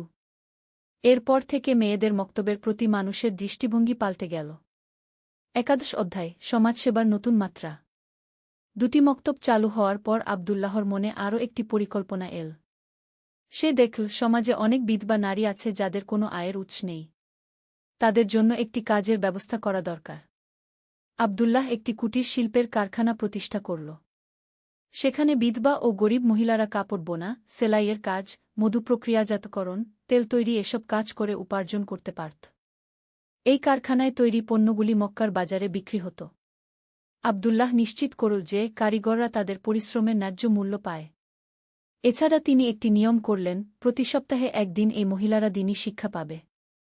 একদিন এই কারখানায় কাজ করা একজন বিধবা মহিলা, উম্মে সালামা, আব্দুল্লাহর কাছে এসে কাঁদতে কাঁদতে বলল, ভাই, আপনি আমার জীবন বাঁচিয়েছেন। আমার স্বামী মারা যাওয়ার পর আমি ভিক্ষা করতে বাধ্য হয়েছিলাম। এখন আমি মর্যাদার সাথে কাজ করে জীবিকা নির্বাহ করতে পারছি। আব্দুল্লাহর চোখে অশ্রু এসে গেল। সে বুঝতে পারল, আল্লাহ তাকে দিয়ে কত বড় কাজ করিয়ে নিচ্ছেন। দ্বাদশ অধ্যায়, বড় পরীক্ষার সম্মুখীন। ৩ বছর পর আব্দুল্লাহর এই সব প্রতিষ্ঠান খুব সুনাম অর্জন করল। দূর দূরান্ত থেকে মানুষ এসে দেখে যেত। কিন্তু এই সুনামের সাথে সাথে এল হিংসা আর ষড়যন্ত্র। মক্কার কিছু প্রভাবশালী ব্যবসায়ী, যারা আগে থেকেই আব্দুল্লাহর কাজ পছন্দ করত না, তারা মিলে একটি চক্রান্ত করল। তারা শাসকের কাছে অভিযোগ করল যে আব্দুল্লাহ তার মক্তবে রাজনৈতিক শিক্ষা দিচ্ছে, যা রাষ্ট্রের জন্য ক্ষতিকর। একদিন সকালে কিছু রাজকীয় সৈনিক এসে আব্দুল্লাহর মক্তব বন্ধ করে দিল। আব্দুল্লাহকে গ্রেপ্তার করে নিয়ে গেল। জেলখানায় বসে আব্দুল্লাহ ভাবল, হে আল্লাহ, আমি কি ভুল করেছি? আমি তো শুধু আপনার বান্দাদের সেবা করেছি। তার মনে পড়ল নবী ইউসুফ এর কথা। তিনিও নির্দোষ হয়ে জেলে গিয়েছিলেন, কিন্তু শেষ পর্যন্ত আল্লাহ তাকে উদ্ধার করেছিলেন। ত্রয়োদশ অধ্যায়, সত্যের বিজয়। জেলখানায় আব্দুল্লাহ ১ সপ্তাহ কাটাল। এই সময় তার শিক্ষার্থী ও সমর্থকরা চুপ বসে থাকল না। তারা সবাই মিলে শাসকের কাছে আবেদন করল। আবু তালিব, যিনি এতদিনে আব্দুল্লাহকে নিজের পুত্রের মতো ভালোবাসতেন, তিনি শাসকের কাছে গিয়ে বললেন, মহামান্য, আব্দুল্লাহ একজন নিরপরাধ মানুষ। সে শুধু মানুষের কল্যাণে কাজ করেছে। আমি তার শিক্ষক, আমি সাক্ষ্য দিচ্ছি যে তার মক্তবে কোনোদিন রাজনীতির কথা হয়নি, শুধু দিন ও নৈতিকতার শিক্ষা দেওয়া হয়েছে গি। একই কথা বলল উসমান ইবন আফফান। তিনি বললেন, মহামান্য, আব্দুল্লাহর সাথে আমার ব্যবসায়িক সম্পর্ক আছে। আমি জানি সে একজন সৎ ও দিনদার মানুষ গো। সবচেয়ে বড় সাক্ষ্য এল সেই সব পরিবারের পক্ষ থেকে যারা আব্দুল্লাহর সাহায্য পেয়েছিল। শত শত মানুষ শাসকের দরবারে হাজির হয়ে আব্দুল্লাহর পক্ষে সাক্ষ্য দিল। অবশেষে শাসক বুঝতে পারলেন যে আব্দুল্লাহর বিরুদ্ধে আনা অভিযোগ মিথ্যা। তিনি আব্দুল্লাহকে মুক্তি দিলেন এবং তার মক্তব আবার খুলে দিলেন। চতুর্দশ অধ্যায়, নতুন উদ্যম। জেল থেকে ছাড়া পেয়ে আব্দুল্লাহ আরও বেশি উৎসাহ নিয়ে কাজ শুরু করল। সে বুঝতে পারল আল্লাহ তাকে পরীক্ষা করেছেন এবং সে সেই পরীক্ষায় উত্তীর্ণ হয়েছে। এবার সে আরও বড় একটি পরিকল্পনা করল। শুধু মক্কায় নয়, আশেপাশের শহরগুলিতেও এমন মক্তব ও সেবা প্রতিষ্ঠান গড়ে তুলবে। প্রথমে সে মদিনায় একটি শাখা খুল। সেখানে স্থানীয় কিছু দিনদার মানুষের সাহায্য পেল। তারপর তায়েফ, জেদ্দায়ও একই ধরনের প্রতিষ্ঠান গড়ে উঠল। প্রতিটি প্রতিষ্ঠানের জন্য আব্দুল্লাহ স্থানীয় মানুষদের থেকেই যোগ্য ব্যক্তিদের নেতৃত্বে নিয়োগ দিত। কিন্তু সব জায়গায় একই নিয়ম: বিনামূল্যে শিক্ষা, গরিবদের জন্য খাবার ও চিকিৎসার ব্যবস্থা এবং সবার জন্য দ্বীনি শিক্ষা। ৫ম অধ্যায়, অভাবনীয় সাফল্য। ৫ বছর পরে আব্দুল্লাহর এই আন্দোলন আরব উপদ্বীপের বিভিন্ন প্রান্তে ছড়িয়ে পড়ল। তার প্রতিষ্ঠিত মক্তবগুলি থেকে হাজার হাজার শিক্ষিত যুবক বের হল। তারা শুধু লেখাপড়া শেখেনি, শিখেছে জীবনের নৈতিক মূল্যবোধ। একদিন সাইদ ইবন জায়েদ, যে ছিল আব্দুল্লাহর প্রথম মক্তবের সেই ভালো ছাত্র, সে এখন একজন সফল ব্যবসায়ী হয়েছে। কিন্তু সে তার আয়ের একটা বড় অংশ গরিব মানুষের সেবায় ব্যয় করত। সাইদ একদিন আব্দুল্লাহর কাছে এসে বলল, উস্তাদ, আপনি আমাকে শুধু হিসাব নিকাশ শেখাননি, শিখিয়েছেন কিভাবে জীবন যাপন করতে হয়। আপনার দেখানো পথেই আমি চলছি। এমনই অসংখ্য ছাত্রছাত্রী ছড়িয়ে গেল আরবের বিভিন্ন প্রান্তে। তারা যেখানেই গেছে সেখানেই ভালোর বীজ বপন করেছে। ১৬ অধ্যায়, পারিবারিক জীবনে ভারসাম্য। এতসব কাজের মধ্যেও আব্দুল্লাহ তার পারিবারিক দায়িত্ব ভুলে যায়নি। তার একটি সুখী সংসার ছিল। তার স্ত্রী খাদিজা এবং ২ সন্তান, পুত্র মুহাম্মদ ও কন্যা আয়েশা। খাদিজা তার স্বামীর কাজে পূর্ণ সমর্থন দিত। সে নিজেও মেয়েদের মক্তবে শিক্ষাদানের কাজে অংশ নিত। একদিন ছোট আয়েশা তার বাবাকে জিজ্ঞেস করল, আব্বা, আপনি এত কাজ করেন কেন? আমাদের সাথে কি বেশি সময় কাটাতে পারেন না? আব্দুল্লাহ তার মেয়েকে কোলে নিয়ে বলল, বেটি, আল্লাহ আমাদের দুনিয়ায় পাঠিয়েছেন তার বান্দাদের সেবা করার জন্য। আমি যা করছি সেটা আল্লাহর জন্য করছি। তুমিও বড় হয়ে মানুষের সেবা করো গে। আয়েশা বলল, আব্বা, আমিও আপনার মতো মানুষের সেবা করব। ১৭ অধ্যায়, বৃদ্ধ বয়সের চিন্তা। ৫০ বছর বয়সে এসে আব্দুল্লাহ ভাবতে লাগল, তারপরে এই সব প্রতিষ্ঠান চালাবে কে? তার ছেলে মুহাম্মদ একজন যোগ্য যুবক, কিন্তু এত বড় দায়িত্ব একা সামলাতে পারবে কি? আব্দুল্লাহ একটি পরিষদ গঠন করল। এই পরিষদে ছিল তার সবচেয়ে যোগ্য ছাত্র ও সহযোগীরা। তারা মিলে সিদ্ধান্ত নিল যে এই প্রতিষ্ঠানগুলি একক কোনো ব্যক্তির উপর নির্ভর করবে না, বরং একটি সংগঠিত পরিষদের মাধ্যমে পরিচালিত হবে। আবু তালিব, যিনি এতদিনে অনেক বৃদ্ধ হয়ে গেছেন, তিনি একদিন আব্দুল্লাহকে বললেন, বেটা, আল্লাহ তোমাকে দিয়ে এক অসাধারণ কাজ করিয়ে নিয়েছেন। তুমি শুধু কয়েকটি মক্তব খোলনি, তুমি একটি আন্দোলন শুরু করেছ। ৮৮ অধ্যায়, স্বপ্নের পূর্ণতা। ৫ বছর বয়সে আব্দুল্লাহ একটি বিশেষ স্বপ্ন দেখল।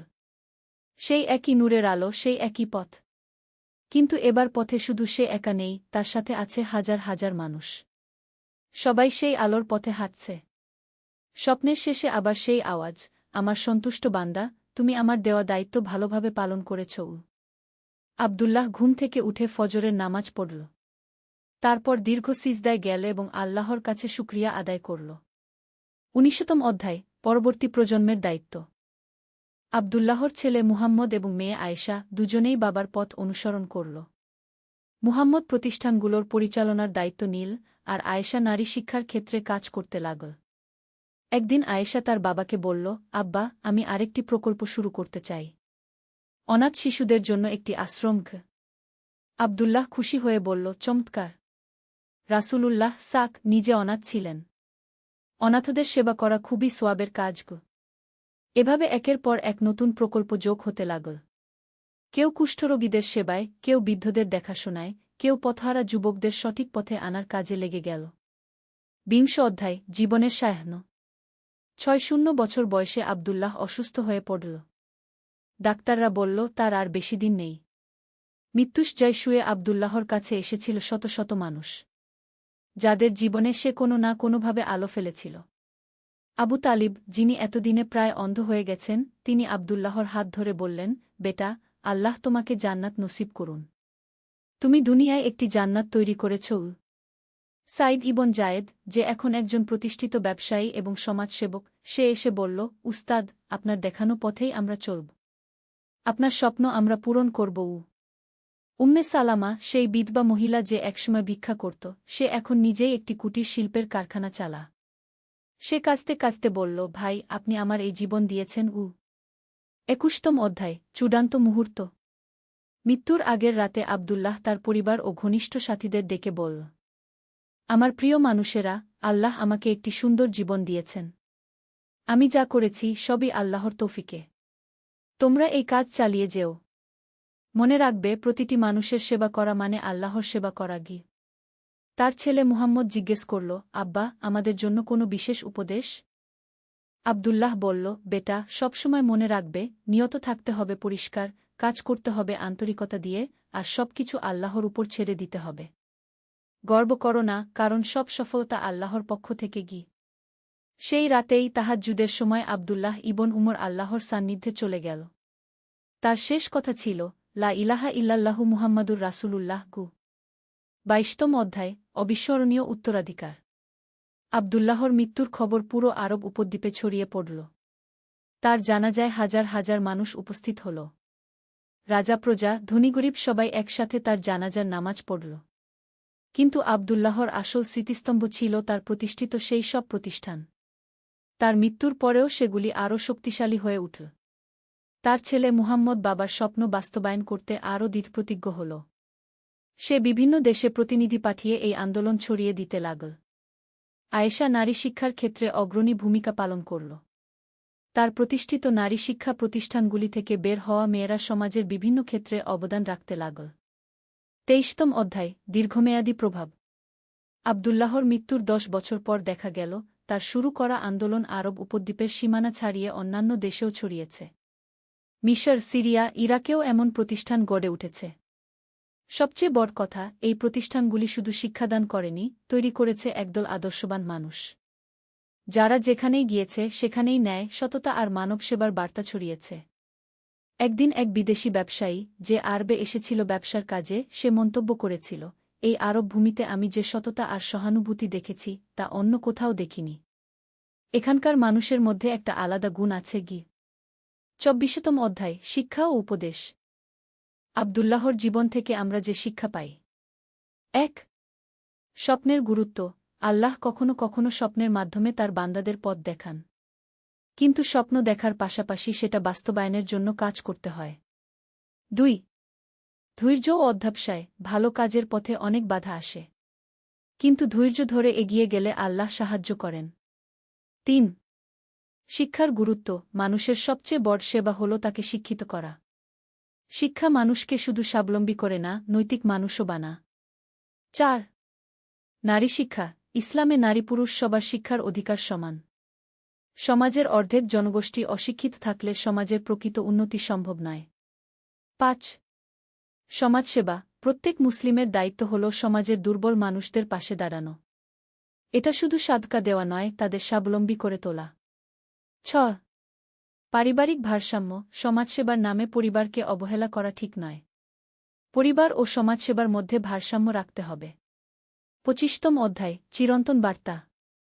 আব্দুল্লাহ ইবন উমরের গল্প শুধু একটি গল্প নয়, এটি একটি জীবন দর্শন। এই গল্প আমাদের বলে যে, আল্লাহ তাআলা প্রতিটি মানুষকে কোনো না কোনো বিশেষ ক্ষমতা দিও।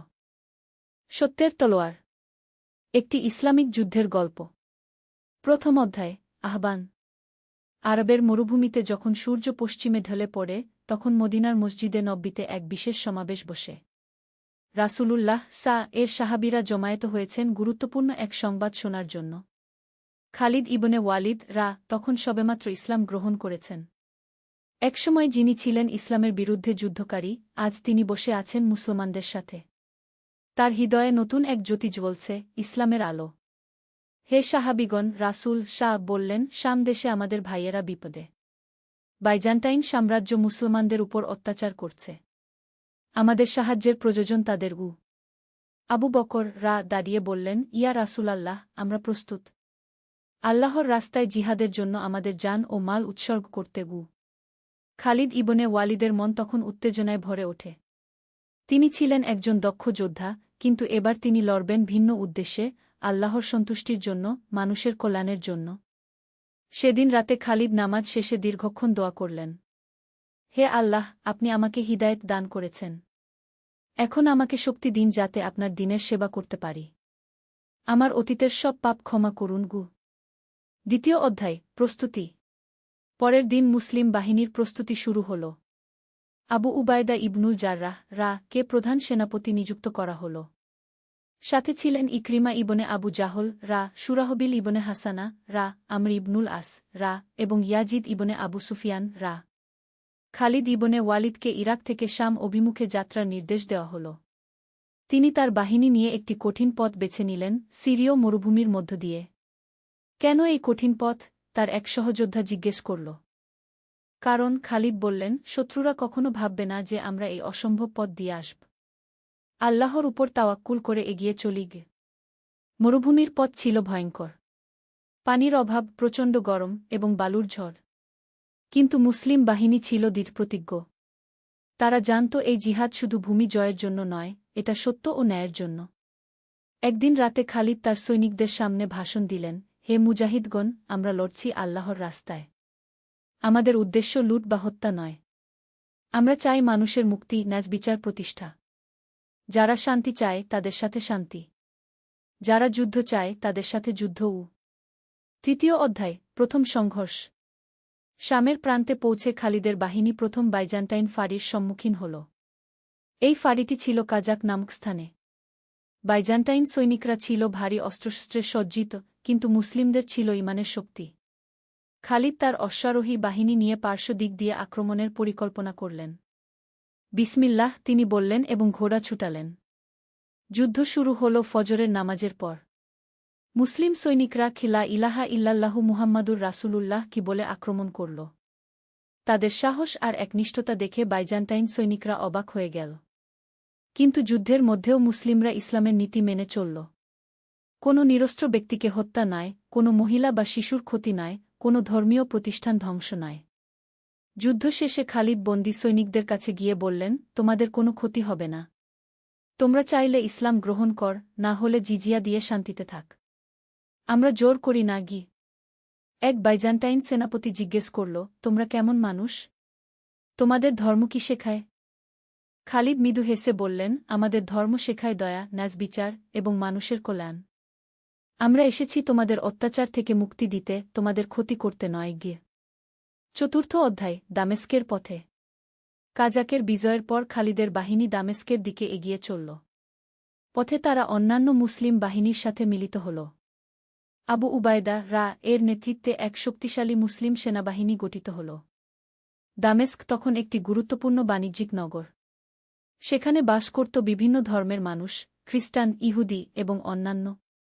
বাইজান্টাইন শাসকরা স্থানীয় জনগণের উপর কঠোর শাসন চালাত এবং ভারী কর আদায় করত। যুদ্ধের আগে আবু উবায়দা একটি চিঠি পাঠালেন দামেস্কের গভর্নরের কাছে, আমরা তোমাদের ক্ষতি চাই না। ইসলাম গ্রহণ কর অথবা জিজিয়া দিয়ে শান্তিতে থাক। যুদ্ধ কর যদি তোমরা চাও। সিদ্ধান্ত তোমাদের গু। গভর্নর চিঠির জবাব দিল তলোয়ার দিয়ে। দামেস্কের চারপাশে প্রতিরক্ষা ব্যূহ তৈরি করা হল। পঞ্চম অধ্যায়, দামেস্কের অবরোধ। দামেস্ক অবরোধ শুরু হল। এটি ছিল একটি দীর্ঘমেয়াদী কৌশল। মুসলিম বাহিনী শহরটিকে ঘিরে রাখল, কিন্তু তারা কোনো নিরীহ মানুষের ক্ষতি করল না। অবরোধের সময় একটি অসাধারণ ঘটনা ঘটল। শহরের ভেতর খাদ্যাভাব দেখা দিলে আবু উবায়দা আদেশ দিলেন যাতে মহিলা, শিশু এবং বৃদ্ধদের জন্য খাবার পাঠানো হয়। কিন্তু এরা তো আমাদের শত্রু, একজন সৈনিক বলল। না, আবু উবায়দা জবাব দিলেন, এরা আমাদের ভবিষ্যৎ ভাইবোন। ইসলাম আমাদের শেখায় মানুষের সেবা করতে, তাদের কষ্ট লাঘব করতে গু। এই দয়ার কাজ দেখে শহরের অনেক অধিবাসীর মন পরিবর্তন হতে লাগল। তারা বুঝতে পারল যে এই মুসলিমরা সত্যিকারের ভিন্ন।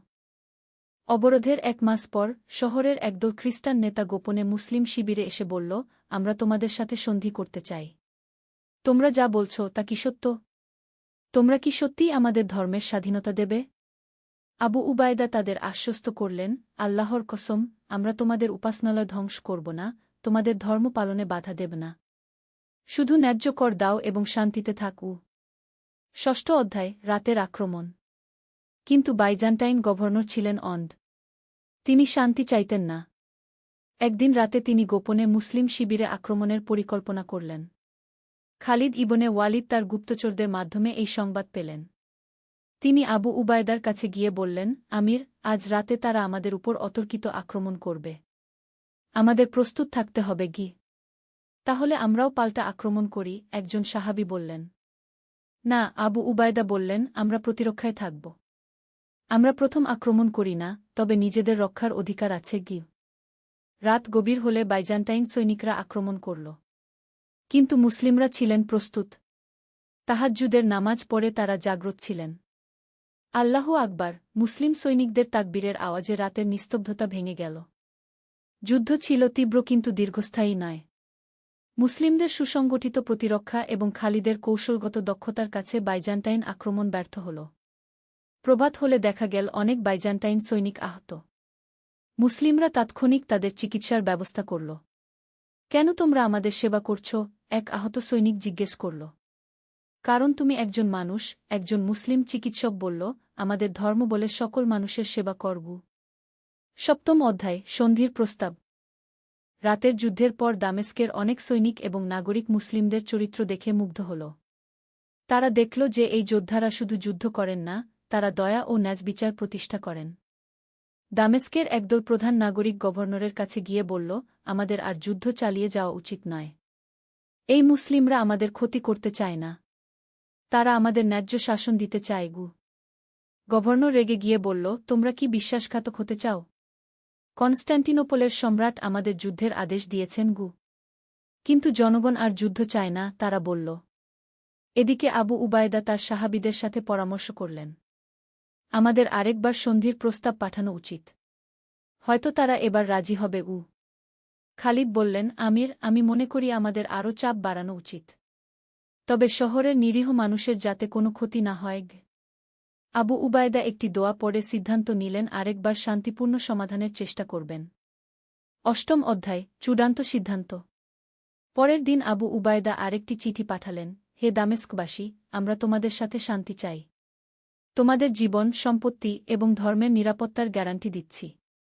শুধু ন্যায্য কর দাও এবং শান্তিতে বাস কর। এটাই আমাদের শেষ প্রস্তাব ঘু। শহরে এই চিঠি নিয়ে ব্যাপক আলোচনা হল। সাধারণ মানুষ শান্তি চাইছিল। তারা দেখেছিল মুসলিমদের ন্যায়পরায়ণতা এবং দয়া। গভর্নর বুঝতে পারলেন যে তিনি জনগণের সমর্থন হারিয়ে ফেলেছেন। সেই রাতে তিনি গোপনে কনস্ট্যান্টিনোপলে পালিয়ে গেলেন। পরের দিন সকালে দামেস্কের নগর প্রধানরা মুসলিম শিবিরে এসে বলল, আমরা আপনাদের প্রস্তাব গ্রহণ করছি। শান্তি চুক্তি করতে চাই উ। আবু উবায়দা আল্লাহর শুকরিয়া আদায় করলেন। রক্তপাত ছাড়াই দামেস্ক মুসলিমদের নিয়ন্ত্রণে এল। নবম অধ্যায়, নতুন শাসন। দামেস্ক জয়ের পর মুসলিমরা যে শাসন ব্যবস্থা চালু করল তা ছিল অভূতপূর্ব। তারা প্রতিশ্রুতি অনুযায়ী সকল ধর্মের মানুষের নিরাপত্তা নিশ্চিত করল। খ্রিস্টানরা তাদের গির্জায় প্রার্থনা করতে পারত, ইহুদিরা তাদের সিনাগ্গে উপাসনা করতে পারত। কেউ জোর করে ইসলাম গ্রহণ করতে বলেনি। একদিন একটি খ্রিস্টান পরিবার আবু উবায়দার কাছে এসে বলল, আপনাদের ন্যায়বিচার দেখে আমরা মুগ্ধ। আমরা ইসলাম সম্পর্কে জানতে চাই উ। আবু উবায়দা তাদের সাথে দীর্ঘ আলোচনা করলেন ইসলামের মূলনীতি নিয়ে। তিনি বললেন, ইসলাম মানে শান্তি, এক আল্লাহর উপাসনা, সকল মানুষের সমানাধিকার, দরিদ্রদের সেবা, এগুলোই ইসলামের মূল কথা গু। সেই পরিবার এবং আরও অনেকে স্বেচ্ছায় ইসলাম গ্রহণ করল। তারা বুঝতে পারল যে এই ধর্ম তাদের মুক্তি দিচ্ছে। মুসলিম শাসনে দামেস্কের অর্থনৈতিক অবস্থার উন্নতি হল। দুর্নীতি কমে গেল, ন্যায়বিচার প্রতিষ্ঠিত হল এবং জনগণ শান্তিতে বাস করতে লাগল। দশম অধ্যায়, ইয়ারমুকের প্রান্তরে। কিন্তু বাইজান্টাইন সাম্রাজ্য হার মানতে রাজি ছিল না। সম্রাট হেরাক্লিয়াস একটি বিশাল বাহিনী পাঠালেন দামেস্ক পুনর্দখল করার জন্য। এই বাহিনী ছিল 1,00,000-এরও বেশি সৈনিকের। মুসলিম বাহিনী তখন মাত্র 30,000-এর মতো। সংখ্যার দিক থেকে তারা ছিল অনেক পিছিয়ে। খালিদ ইবনে ওয়ালিদ আবু উবায়দার কাছে বললেন, আমির, আমাদের উচিত ইয়ারমুকের প্রান্তরে তাদের মোকাবেলা করা। সেখানে আমরা কৌশলগত সুবিধা পাব। আবু উবায়দা সকল সেনাপতিদের সাথে পরামর্শ করে সিদ্ধান্ত নিলেন ইয়ারমুকে যাওয়ার। যাত্রার আগে মুসলিম বাহিনী বিশেষ নামাজ আদায় করল। তারা জানত এটি হবে একটি নির্ণায়ক যুদ্ধ। হে আল্লাহ, আবু উবায়দা দোয়া করলেন, আমরা লড়ছি আপনার দিনের জন্য, মানুষের মুক্তির জন্য। আমাদের সাহায্য করুন উ। একাদশ অধ্যায়, সিদ্ধান্তের যুদ্ধ। ইয়ারমুকের প্রান্তরে দুই বাহিনী মুখোমুখি হল। একদিকে বাইজান্টাইনদের বিশাল বাহিনী, অন্যদিকে মুসলিমদের ছোট কিন্তু দৃঢ়প্রতিজ্ঞ সৈন্যদল। যুদ্ধ শুরুর আগে আবু উবায়দা তার সৈনিকদের সামনে ভাষণ দিলেন, হে মুজাহিদগণ, আমরা সংখ্যায় কম কিন্তু আমাদের সাথে আছে আল্লাহর সাহায্য। আমরা লড়ছি সত্যের জন্য। জান্নাত আমাদের অপেক্ষা করছে গি। খালিদ ইবনে ওয়ালিদ তার বিখ্যাত উচ্চাদ কৌশল প্রয়োগ করার পরিকল্পনা করলেন। তিনি একদল অশ্বারোহী সৈনিক নিয়ে শত্রুদের পিছন দিক থেকে আক্রমণের প্রস্তুতি নিলেন। যুদ্ধ শুরু হল ফজরের পর। আল্লাহু আকবার, এই গগনবিদারী আওয়াজে ইয়ারমুকের প্রান্তর কেঁপে উঠল। প্রথম দিকে বাইজান্টাইনরা তাদের সংখ্যাধিক্যের সুবিধা নিয়ে এগিয়ে এল। কিন্তু মুসলিমরা ছিল অটল। তারা জানত এই যুদ্ধ শুধু একটি ভূখণ্ডের জন্য নয়, এটা সত্য ও মিথ্যার মধ্যে, ন্যায় ও অন্যায়ের মধ্যে। দুপুরের দিকে খালিদ তার গোপন পরিকল্পনা বাস্তবায়ন করলেন। তিনি তার অশ্বারোহী বাহিনী নিয়ে বাইজান্টাইনদের পেছন দিক দিয়ে আক্রমণ করলেন। এই অতর্কিত আক্রমণে শত্রুবাহিনী বিশৃঙ্খল হয়ে পড়ল। সাইফুল্লাহ, আল্লাহর তলোয়ার! মুসলিম সৈনিকরা খালিদের নাম ধরে চিৎকার করতে লাগল। দ্বাদশ অধ্যায়, বিজয়ের মুহূর্ত। ইয়ারমুকের যুদ্ধ 3 দিন স্থায়ী হল। তৃতীয় দিন সন্ধ্যার দিকে বাইজান্টাইন বাহিনী পরাজয় স্বীকার করে পিছু হটল। এই বিজয় ছিল ইসলামের ইতিহাসে এক মাইলফলক। যুদ্ধ শেষে আবু উবায়দা সিজদায় পড়ে গেলেন। আলহামদুলিল্লাহ, তিনি আল্লাহর শুকরিয়া আদায় করলেন। কিন্তু বিজয়ের মুহূর্তেও মুসলিমরা তাদের নীতি ভুলে যাননি। আহত শত্রুসৈনিকদের চিকিৎসা করা হল, বন্দীদের সাথে সদয় ব্যবহার করা হল। একজন বাইজান্টাইন জেনারেল খালিদের কাছে এসে বলল, তোমাদের মতো যোদ্ধা আমি কখনো দেখিনি। তোমরা জয়ী হয়েও দয়া দেখাও। এটা কেমন সম্ভব? খালিদ জবাব দিলেন, আমাদের ধর্ম আমাদের শেখায় বিজয়ী হয়েও বিনয়ী থাকতে। আমরা যুদ্ধ করি শান্তি প্রতিষ্ঠার জন্য, প্রতিশোধের জন্য নয়। সেই জেনারেল এবং আরও অনেকে সেদিন ইসলাম গ্রহণ করলেন। তারা বুঝতে পেরেছিলেন যে এই ধর্মেই তাদের আত্মিক শান্তি দিতে পারে। ত্রয়োদশ অধ্যায়, শাসন ব্যবস্থার পরিবর্তন। ইয়ারমুকের বিজয়ের পর পুরো শাম অঞ্চল মুসলিমদের নিয়ন্ত্রণে এল। কিন্তু এই বিজয় এনেছিল নতুন দায়িত্ব। এখন তাদের শাসন করতে হবে লক্ষ লক্ষ মানুষকে, বিভিন্ন ধর্ম, ভাষা ও সংস্কৃতির। আবু উবায়দা একটি প্রশাসনিক কাউন্সিল গঠন করলেন। এতে ছিলেন মুসলিম সেনাপতিরা এবং স্থানীয় খ্রিস্টান ও ইহুদি নেতারাও। আমাদের লক্ষ্য, আবু উবায়দা বললেন, সকল মানুষের কল্যাণ। ধর্ম যাই হোক, সবাই সমান ন্যায়বিচার পাবে। নতুন শাসন ব্যবস্থায় যে পরিবর্তনগুলো এল: দুর্নীতি সম্পূর্ণভাবে বন্ধ, ন্যায্য কর ব্যবস্থা, সকল ধর্মের স্বাধীনতা, দরিদ্রদের জন্য বিশেষ সাহায্য, শিক্ষা ব্যবস্থার উন্নয়ন। একদিন এক খ্রিস্টান বৃদ্ধ আবু উবায়দার কাছে এসে বলল, আমি ৮০ বছর বয়সে এসে দেখলাম প্রকৃত ন্যায়বিচার কাকে বলে। বাইজান্টাইন শাসনে আমরা কখনো এমন শান্তি পাইনি। চতুর্দশ অধ্যায়, সহাবস্থানের উদাহরণ। মুসলিম শাসনাধীন শামে একটি অসাধারণ সভ্যতার বিকাশ ঘটল। এখানে মুসলিম, খ্রিস্টান, ইহুদি সবাই মিলেমিশে বাস করতে লাগল। দামেস্কে একটি বাজারে দেখা যেত মুসলিম, খ্রিস্টান এবং ইহুদি ব্যবসায়ীরা একসাথে ব্যবসা করছেন। কেউ কারো ধর্ম নিয়ে বিতর্ক করতেন না, সবাই নিজ নিজ বিশ্বাস পালন করতেন। একদিন শুক্রবার জুমার নামাজের সময় দেখা গেল একটি অভূতপূর্ব দৃশ্য। মসজিদের পাশের খ্রিস্টান গির্জায় আগুন লেগে গেছে।